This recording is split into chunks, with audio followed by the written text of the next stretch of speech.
विद्यार्थी मित्रों, वंदे मातरम।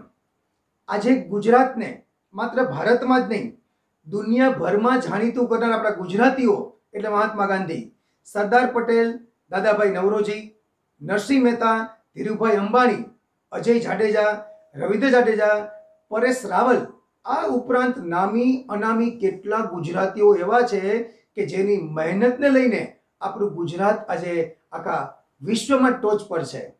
आ उपरांत अपना गुजरातना स्थापत्यनी बात करिए तो वडोदरानो लक्ष्मी विलास पेलेस, पाटणनी राणी की वाव, जूनागढ़नो मोहम्मद मकबरो, मोढेराનું सूर्य मंदिर, सोमनाथનું शिव मंदिर, अमदावादनी सीधी सैयदनी जाળી, दीवनो किल्लो, आ उपरांत पण एवी घणी बधी जग्याओ एवा घणा बधा स्थळो छे के जेने लईने આજે આપણું ગુજરાત વિશ્વભરમાં જાણીતું બન્યું છે।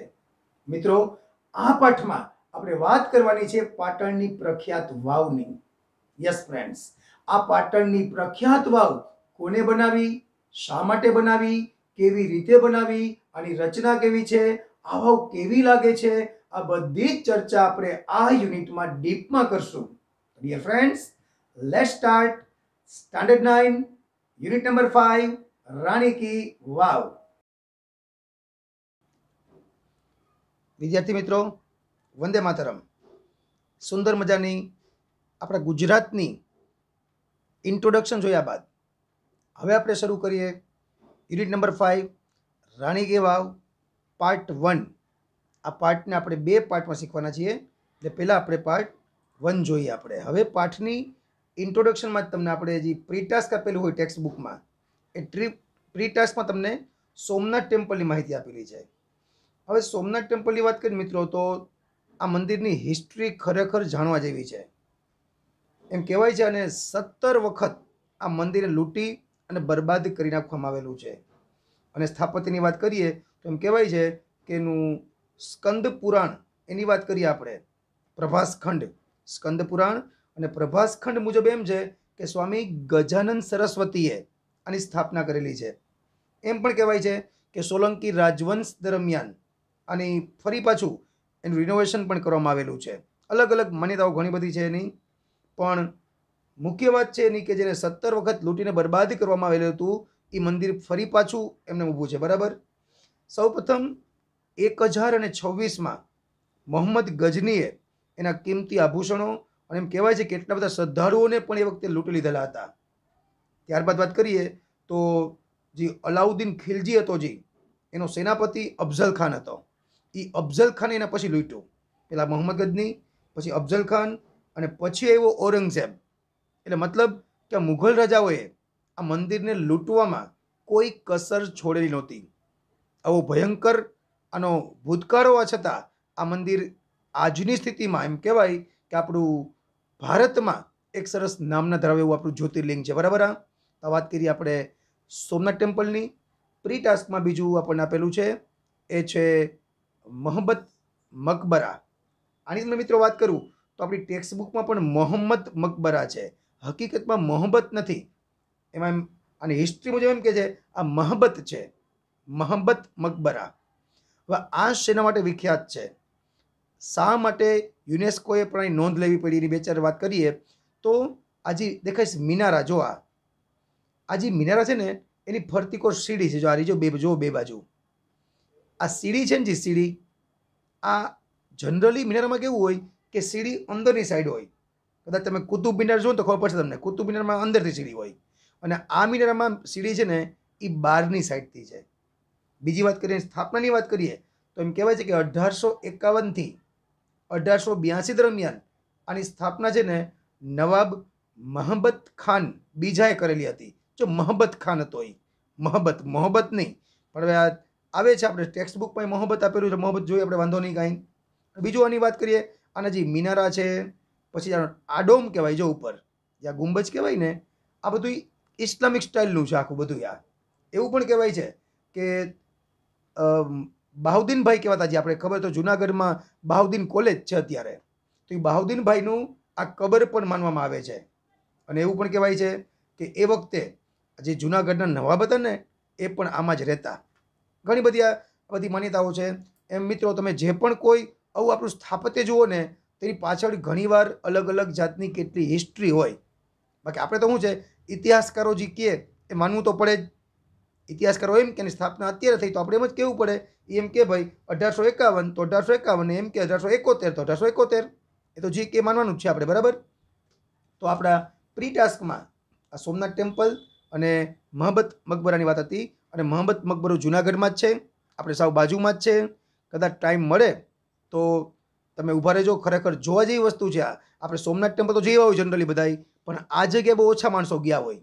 જવા જેવું છે એટલે જઈ આવજો, વાંધો નહીં કાંઈ. એટલે આપણને એમ થાય કે નહીં, યુનેસ્કોએ એના પોતાના જે સ્થાનો કહેવાય, જે ખાસ કરીને જે નોંધપાત્ર સ્થળો કહેવાય, જેની હિસ્ટ્રી સરસ હોય, એનું સ્થાપત્ય સરસ હોય, એ લોકો એને જ એમાં માન્યતા આપતા હોય, બરાબર. એની વાત આપણે એમાં કરવાની જ છે, એટલે ડીપ વાત નથી કરતા આપણે. હવે આપણે યુનિટ આપણે લાઇન ટુ લાઇન શરૂ કરીએ. રાણી કી વાવ, ધ સ્ટેપ વેલ. જો નામ જ છે સ્ટેપ વેલ. સ્ટેપ વેલ રાણી કી વાવને સ્ટેપ વેલ પણ કહે છે. શું ખબર? સ્ટેપ એટલે પગથિયું થાય અને વેલ એટલે કૂવો થાય, એટલે પગથિયાવાળો કૂવો. Is an approved site.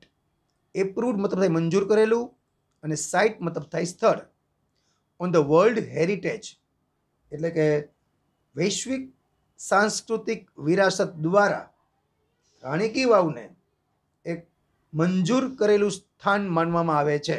મતલબ કે વૈશ્વિક સંસ્કૃતિની જે વિરાસત છે એમાં આ સ્થાન મંજૂર થઈ ગયેલું છે. ઇટ વોઝ ડિક્લેર્ડ બાય, જો વોઝ ડિક્લેર્ડ અને પેસિવ વોઇસ કહેવાય. એમિઝાર કે વોઝવેર પ્લસ ભૂતકૃદંત એટલે પેસિવ વોઇસમાં કહેવાય. આ વોઝ ડિક્લેર્ડ છે એટલે ભૂતકાળનું પેસિવ વોઇસ કહેવાય. It was declared by world heritage committee, UNESCO. આ યુનેસ્કો મારા ખ્યાલથી તમારે કદાચ સમાજ વિદ્યામાં એટલે સામાજિક વિજ્ઞાનમાં યુનેસ્કોની વાત આવે છે, એનું ફૂલ ફોર્મ જાક જોઈ લ્યો. યુનેસ્કોનું ફૂલ ફોર્મ છે united nations educational, scientific and cultural organisation. UNESCO has recognized this masterpiece as an exceptional example of water management system.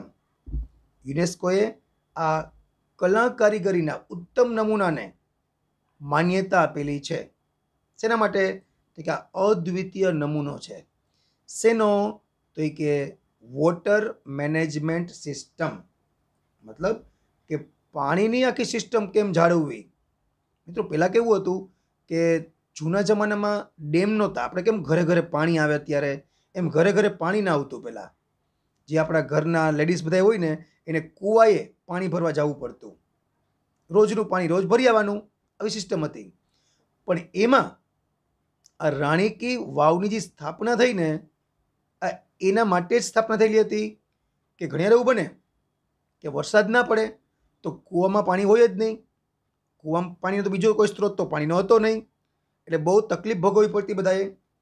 તો એના માટે જ આ રાણી કી વાવની સ્થાપના થઈ હતી. તો એટલે જ કહેજો કે વોટર મેનેજમેન્ટ સિસ્ટમનો આ એક અદ્વિતીય નમૂનો છે. It is a wonderful sample of technological development. આમાં ટેકનોલોજી પણ વાપરેલી છે. એવું કંઈ નહીં કે માત્ર કૂવો બનાવ્યો છે. આ ખાલી કંઈક કોઈ વેલ નથી, આ ખાલી કોઈ કૂવો નથી. આ એક અદ્ભુત નમૂનો છે. એનો કે ટેકનોલોજીકલ ડેવલપમેન્ટનો. શેના માટે? ફોર યુટિલાઇઝિંગ, ઉપયોગ કરવા માટે. યુટિલાઇઝિંગ મતલબ યુઝિંગ. આમાં યાદ રાખજો ખાસ એક કે ફોર પછી હંમેશા આઈએનજી વાળું ક્રિયાપદ આવે. ખાલી ફોર નહીં, કોઈ પણ પ્રેપોઝિશન્સ પછી હંમેશા ક્રિયાપદ આઈએનજી વાળું હોય. ગ્રાઉન્ડ વોટર રિસોર્સિસ કે જે જમીનમાં જે પાણી સંગ્રહ કરેલું હોય એનો ઉપયોગ કેમ કરવો. અને આજે આખું જે ડેવલપમેન્ટ છે શેમાં છે? In A single structure. એટલે કે એક જ સ્ટ્રક્ચરમાં, એક જ બાંધકામમાં આ બધું જોવા મળે છે. મતલબ કે જે પાણીનો સંગ્રહ કર્યો હોય એનો ઉપયોગ કેમ કરવો, એ પણ એક ટેકનોલોજીકલ ડેવલપમેન્ટ છે. એનો આ અદ્ભુત નમૂનો છે. It is also a unique એટલે ઇનકમ્પેરેબલ અથવા મેચલેસ. મતલબ કે જેની કોઈ સાથે સરખામણી જ ન થાય ને એવું એને કહેવાય યુનિક, બેજોડ. ઇલ્યુસ્ટ્રેશન એક આ બેજોડ એક્ઝામ્પલ છે, અદ્ભુત એક્ઝામ્પલ છે. શેના માટેનું? ઓફ. જો ફરી પાછું એવું ઓફ કહેવાય પ્રેપોઝિશન્સ, એના પછી સીધું ક્રિયાપદ આઈએનજી વાળું આવે. અહીં કેમ ફોર યુટિલાઇઝિંગ કીધું, એમ અહીં કે of breaking. It is also a unique illustration એટલે example of breaking large spaces into smaller volume with artistic presentation. મતલબ કે એક જે વિશાળ ભાગ છે, આખો વિશાળ વિસ્તાર છે, એને શું કર્યું, એને નાના નાના ભાગમાં કર્યું, એનું વિભાજન કરી દીધું એનું. પણ એ પણ કેવી રીતે? વિથ આર્ટિસ્ટિક પ્રેઝન્ટેશન, પાછું કલાત્મક રીતે રજૂ કર્યું છે. આ કલાત્મક રીતે એક મોટા વિસ્તારને નાના નાના વિસ્તારમાં જે ભાગ પાડ્યા છે એનું એક આ અદ્ભુત એક્ઝામ્પલ છે. Rani ki Vav has a great appeal to every observer. Observer મતલબ થાય, આમ જે મૂળ શબ્દ ઓબ્ઝર્વ છે, જો ઓબ્ઝર્વ નિરીક્ષણ કરવું, એના ઉપરથી ઓબ્ઝર્વર નિરીક્ષણ કરનાર, અને એના ઉપરથી જ શબ્દ ઓબ્ઝર્વેશન આવેલો છે, એનું નાઉન બન્યું કહેવાય. આ મતલબ કે દરેક મુલાકાતીઓ માટે આ એક આકર્ષણ છે. મતલબ કે એ લોકો જ્યારે પણ મુલાકાતી આવે એને રાણી કી વાવ પ્રત્યે ખરેખર આકર્ષણ જ થઈ જાય છે. આપણે બેઝિક ઇન્ટ્રોડક્શન આપણે જોઈએ, બરાબર. હવે ડીપમાં આખો ચર્ચા હજી કરશું આપણે પાઠમાંની. Queen Udayamati, the widow of king Bhimdev one. Widow એટલે છે વિધવા. કોણ? કે રાણી ઉદયમતી. આ પણ તમારે સામાજિક વિજ્ઞાનમાં કાં આવી ગયું હશે ને કાં પછી આવશે, બરાબર. એ રાણી કોની હતી? કિંગ ભીમદેવ પેલોજી કહેવાય આપણે. એને કન્સ્ટ્રક્ટેડ ધીસ વાવ. રાણી ઉદયમતીએ આ વાવની બાંધકામ કરેલું હતું. ક્યારે? બિટવીન 1022 એન્ડ 1063 એડી. એડી મતલબ થાય એનો ડોમિની, ઈસવીસન કહીએ આપણે, એટલે 1022 થી 1063 દરમિયાન રાણી ઉદયમતીએ આ વાવનું બાંધકામ કરેલું. Rani ki Vav has become one of the most popular places to visit in Gujarat. મિત્રો, અહીં એક ખાસ નિયમ જુઓ, જ્યારે પણ વાક્યમાં વન ઓફ ધ આવે ને, ખાસ જોજો, વન ઓફ ધ પછી હંમેશા બહુવચનનું જ નામ આવે. ખાસ ક્યાંક લખી નાખજો આ, કે વન ઓફ ધ પછી બહુવચનનું જ નામ આવે. પેલી સ્લાઇડમાં શું લખ્યું હતું આપણે? કે પ્રેપોઝિશન્સ પછી હંમેશા આઈએનજી જ આવે. એમાં યાદ રાખજો કે વન ઓફ ધ પછી હંમેશા બહુવચનનું જ નામ આવે. તો Rani ki Vav has become one of the most popular places to visit in Gujarat. મતલબ ગુજરાતમાં જે જોવાલાયક સ્થળો છે ને, એમાં રાણી કી વાવ એ સૌથી લોકપ્રિય છે. પોપ્યુલર એટલે ફેમસ પણ થાય. King Bhimdev one belong to the Solanki dynasty. મતલબ કે જે રાજા ભીમદેવ પેલો હતો, જે એ ક્યાંનો હતો? તો કે સોલંકી ડાયનેસ્ટી ઓફ અણહિલવાડ પાટણ. એટલે કે અણહિલવાડ પાટણ એના સોલંકી રાજવંશ છે ને, એમાંથી આ કિંગ ભીમદેવ પેલો હતો. બિલોંગ ટુ તો બિલોંગ ટુના બે મતલબ થાય. મિત્રો ખાસ ધ્યાન રાખજો, લખી લો ક્યાંક. બિલોંગ ટુ બરાબર ના વતની હોવું પણ કહેવાય. મારે એમ કેવું હોય કે હું ઉપલેટાનો વતની છું, તો મારે એમ કહેવાય આઈ બિલોંગ ટુ ઉપલેટા. પણ મારે એમ કેવું હોય કે આ મોબાઈલ મારી માલિકીનો છે, તો અહીંયા પણ બિલોંગ ટુ વપરાય. તો એમ કહેવાય કે this mobile belongs to me. માલિકીના દર્શાવવામાં આવે ને, માલિકી માટે, તો એ વસ્તુનું નામ પહેલાં લખવાનું, પછી બિલોંગ્સ ટુ આવે અહીંયા, એ માલિકી માટે. અને તમે ક્યાંયના વતની હો તો એમ કહેવાય કે ગાંધીજી બિલોંગ ટુ પોરબંદર. ગાંધીજી પોરબંદરના વતની હતા, એ રીતે. તો અહીંયા જે વાત છે એ વતની માટે જ છે, બરાબર. અહીંયાના હતા એમ કહેવાય. એમ કે રાજા ભીમદેવ પેલો છે, ક્યાંના હતા? એ તો અણહિલવાડ પાટણના સોલંકી વંશના રાજા હતા, એમ કહેવાય. આફ્ટર હિઝ ડેથ, તેના મૃત્યુ પછી, Udayamati took up the project. ઉદયમતીએ ટુક એટલે ઉપાડી લીધો આખો પ્રોજેક્ટ, આખી યોજના. શેની? For solving the problem of water scarcity faced by the people of Patan. કે પાટણના લોકો હતા ને એ પાણીની તંગીનો સામનો કરતા હતા. આ મોટો પ્રોબ્લેમ હતો. એ પ્રોજેક્ટ હતો એ આખો ઉદયમતીએ ઉપાડી લીધો. જો ફરી પાછું આવ્યું ફોર પછી સીધું જ ક્રિયાપદ આઈએનજી વાળું, પ્રેપોઝિશન પછી સીધું આઈએનજી આવે. અનફોર્ચ્યુનેટલી, દુર્ભાગ્યે, સદભાગ્ય કેવું હોય તો ફોર્ચ્યુનેટલી એમ કહેવાય, ઓપોઝિટ છે એનો. દુર્ભાગ્યે the queen also died before the completion of this structure. દુર્ભાગ્ય કેવું થયું કે આ બાંધકામ પૂરું થાય એ પહેલાં રાણી પણ મૃત્યુ પામ્યા. In the world of architecture એટલે સ્થાપત્યની દુનિયામાં her beautiful idea has received immense appreciation. આર્કિટેક્ચરની દુનિયામાં જો એક ઇમેન્સ મતલબ વેરી મચ એટલે ખૂબ જ, અને એપ્રિસિએશન એટલે પ્રેઝ એટલે કે વખાણ થાય. મતલબ કે સ્થાપત્યની દુનિયામાં તેની જે કળા હતી એના મતલબ આ સુંદર જે વિચારો હતા. કયા વિચારો? તો કે લોકોની પાણીની તંગીને કેમ દૂર કરવી, એના એને સોલ્યુશન ગોઈતા હતા. એના આ આઈડિયાની દુનિયાભરમાં ખૂબ જ પ્રશંસા કરવામાં આવી, મતલબ ખૂબ જ વખાણ કર્યા બધા એના. હવે જો આ રાણી કી વાવ કેવી લાગે છે ને, આ રહી 7 માળનું બાંધકામ. બાજુમાં માહિતી આપી શકે, જોઈ લઈએ આપણે હવે કે ક્વીન સ્ટેપવેલ ઓર રાણી કી વાવ. આપણે વાત કરીએ ક્વીન સ્ટેપવેલ પણ કહેવાય અને ઇંગ્લિશમાં રાણી કી વાવ એમને પણ કહીએ છીએ આપણે એને. ઇઝ અ 7 સ્ટોરેજ સ્ટ્રક્ચર એટલે કે 7 માળનું આ સ્થાપત્ય છે આખું. ધીસ ઈસ્ટ ફેસિંગ, ઈસ્ટ એટલે પૂર્વ ને ઈસ્ટ ફેસિંગ એટલે પૂર્વ દિશામાં જેનું મુખ છે તેવું, પૂર્વાભિમુખ. Stepwell is 64 meters long, 20 meters wide and 27 meters deep. લંબાઈ પડે શું છે એની કે ભાઈ 64 મીટર લાંબી, 20 મીટર પહોળી અને 27 મીટર ઊંડી આ વાવ છે આખી. ઈચ સ્કલ્પચર, આ સ્કલ્પચર શબ્દ વારંવાર હશે જો બરાબર, શિલ્પકૃતિ. આ જે શિલ્પકૃતિ છે ઈચ સ્કલ્પચર એટલે કે આ દરેકે દરેક જે શિલ્પકૃતિ છે.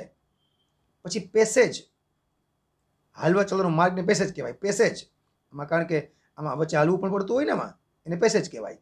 પછી પિલર એટલે સ્તંભ, આ ઊભા દેખાય સ્તંભ. એની પેવેલિયન એટલે મંડપ, મતલબ જો આ વચ્ચે જગ્યા કેવી રહી, જો આને કહેવાય મંડપ કહેવાય, વચ્ચે જગ્યા છે એને, બરાબર, એ પેવેલિયન. ઇન ધીસ મેગ્નિફિસન્ટ એટલે ભવ્ય સ્ટ્રક્ચર હેઝ એન્ચન્ટિંગ કાર્વિંગ્સ. એન્ચન્ટિંગ મતલબ થાય અટ્રેક્ટિવ. અહીં અટ્રેક્ટિવ આવશે કે એમાં એક આકર્ષક કોતરણી છે. શેમાં શેમાં કોતરણી છે વાત કરીએ એમ જોઈ લો તો એની દરેક શિલ્પકૃતિમાં, એના માર્ગમાં, એના સ્તંભમાં અને એના મંડપમાં, આ બધામાં છે ને એન્ચન્ટિંગ બહુ જ એમ ખૂબ જ આકર્ષક, બરાબર. એન્ચન્ટિંગ મતલબ થાય આમ આકર્ષક, અથવા એમ પણ કહેવાય કે મંત્ર મુગ્ધ કરી દે ને એવી કોતરણી છે બધામાં. ઓન ઇટ્સ સાઇડ વોલ, તેની સાઈડની દિવાલોમાં there are around 800 sculptures. ની સાઈડની દિવાલોમાં લગભગ 800 જેટલી શિલ્પકૃતિઓ છે. ખાલી વાંચી આપણે ખરેખર થોડુંક વિચારીએ ને તો એમ થાય કે આ ખરેખર કલ્પના પણ કેમ આવેલી હશે.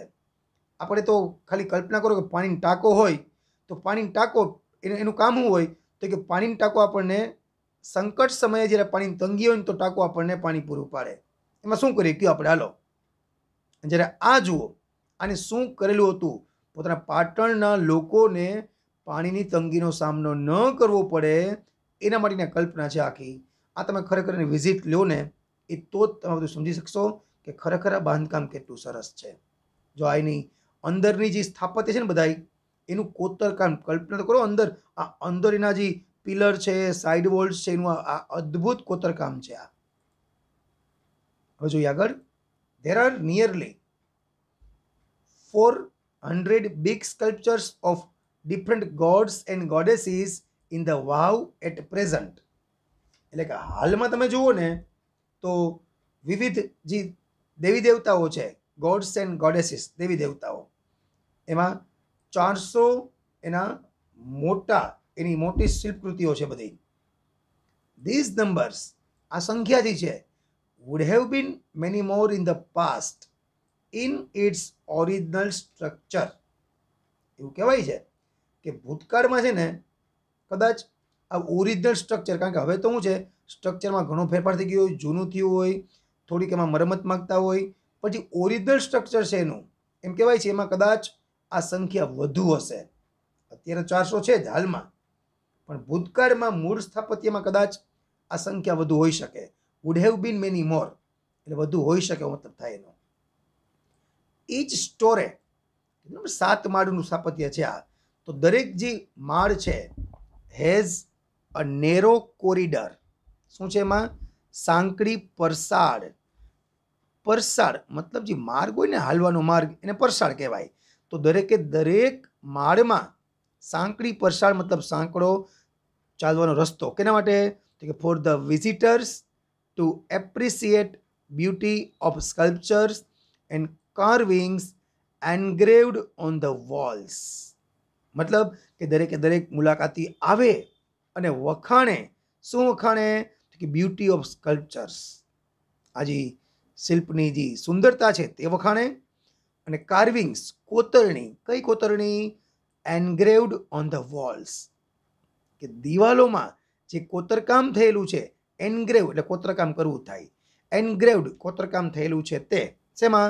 ઓન ધ વોલ્સ, કે દિવાલોમાં જે કોતરકામ થયેલું છે એ કોતરણીને, અને આ જે શિલ્પની સુંદરતા છે એને વખાણી શકે મુલાકાતીઓ, તો એ મુલાકાતીઓ માટે ચાલવાનો રસ્તો પણ અહીંયા છે. Even the pillars of the vav are not exception to it. મતલબ કે જે સ્તંભો છે, તે વાવના સ્તંભો જે બધાય પિલર, એ પણ આમાં અપવાદ નથી. એક્સેપ્શન મતલબ અપવાદ. અને શેમાં અપવાદ નથી ખબર? એની વાત કરીએ આપણે તો મતલબ એ પિલરમાં પણ સરસ મજાની કોતરણી થયેલી છે. એટલે કે છે કે even the pillars of the vav are not except. કારણ કે દિવાલોમાં તો છે જ બધું કોતરકામ, પણ એના જે પિલર્સ છે, એના સ્તંભ છે, એમાં પણ આ બધું કોતરકામ થયેલું છે. ધે ડિસ્પ્લે મતલબ શો, બતાવે છે. શું બતાવે છે? Splendid artistic marvel on the stone. શું બતાવે છે? તો કે પથ્થર પર જે આ ભવ્ય જે વસ્તુ છે, આખી અદ્ભુત વસ્તુ છે એ બતાવે છે. મતલબ કે પથ્થર ઉપર પણ કોતરકામ કેમ થાય એ આ બતાવે છે. તો મિત્રો, અહીંયા આપણે રાણી કી વાવ એનો પાર્ટ 1 પૂરો કરીએ. આગળનો પાઠ આપણે પાર્ટ 2માં ભણીશું. વંદે માતરમ. ભારત માતા કી જય.